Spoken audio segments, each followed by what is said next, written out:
আসসালামু আলাইকুম বন্ধুরা, আমি রেহেনা পারভিন রানী আর আমার চ্যানেলে আপনাদেরকে স্বাগত।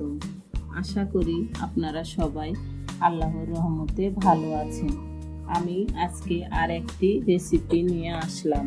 আজকে আমি কাঁচা আমের টক ঝাল মিষ্টি আচার বানাবো।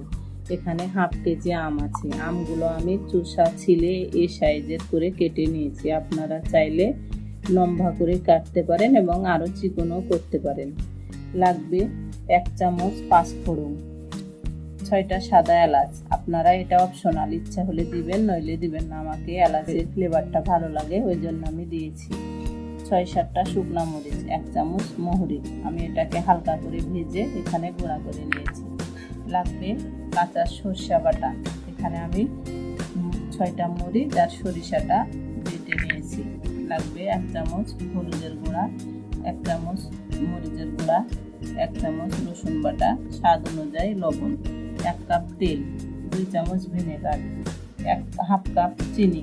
চিনিটা আপনারা আমের কোনো টেস্ট বুঝে দিতে হবে। আমার এটা ফজলি আম, সেজন্য আমি হাফ কাপ চিনি নিয়েছি। যদি টক হয় তাহলে 1 কাপ চিনি লাগবে। তাহলে চলুন কথা না বাড়িয়ে রান্না করতে চলে যাই। কড়াই গরম হয়ে গেছে, এবার আমি তেলটা দিয়ে দেবো।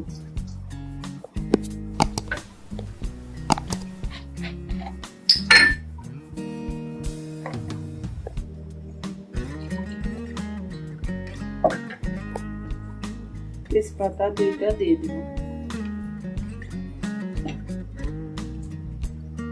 রসুন বাটাটা দিয়ে দেবো।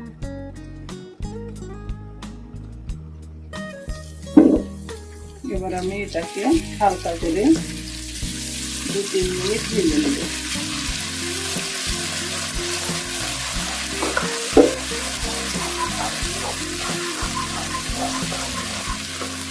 এবার আমি মরিচের গুঁড়া, হলুদের গুঁড়াটা দিয়ে দেব।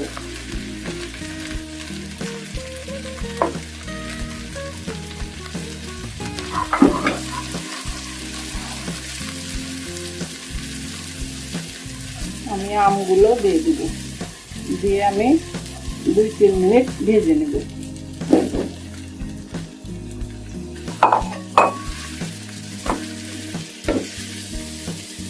আমার 2-3 মিনিট ভাজা হয়ে গেছে। এবার আমি চিনিটা দিয়ে দেব। চিনি দিয়ে আবার আমি 2-3 মিনিট ভালো করে নেড়ে চেড়ে নেব। এবার আমি সরিষা বাটাটা দিয়ে দেব। সরিষার সঙ্গে কাঁচামরিচ বেটে নিলে সরিষাটা তিতো লাগে না। এবার আমি লবণটা দিয়ে দেব। লবণটা স্বাদ অনুযায়ী, আম বুঝে।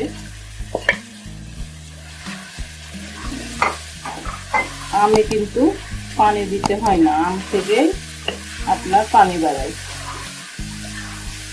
এবার আমি ভালো করে আবার 5 মিনিট নেড়ে চেড়ে নেব।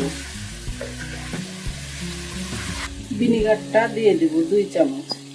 ভিনেগারটা অবশ্যই দিতে হবে, নইলে আচারটা বেশি দিন থাকবে না। এবার আমরা যে মশলাটা করে রেখেছিলাম, মহরি, পাঁচ ফোড়ন, শুকনো মরিচ, সে মশলাটা দিয়ে দেব।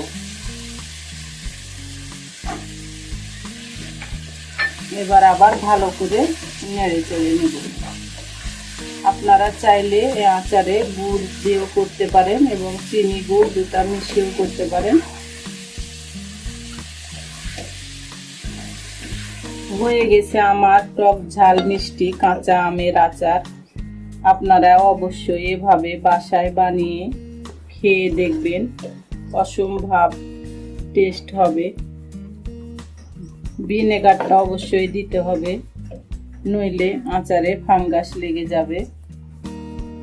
আপনারা এভাবে আচার বানিয়ে বয়ামে ভরে বছরের পর বছর সংরক্ষণ করতে পারবেন।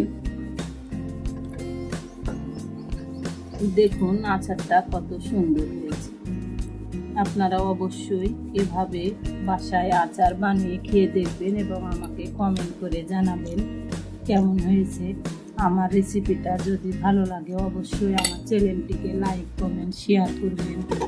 ভালো লাগলে সাবস্ক্রাইব করার অনুরোধ রইল। তাহলে আজকের মতো এখানেই বিদায়, আবার অন্য কোনো রেসিপি নিয়ে আসব। সবাই ভালো থাকবেন। আসসালামু আলাইকুম, আল্লাহ হাফেজ।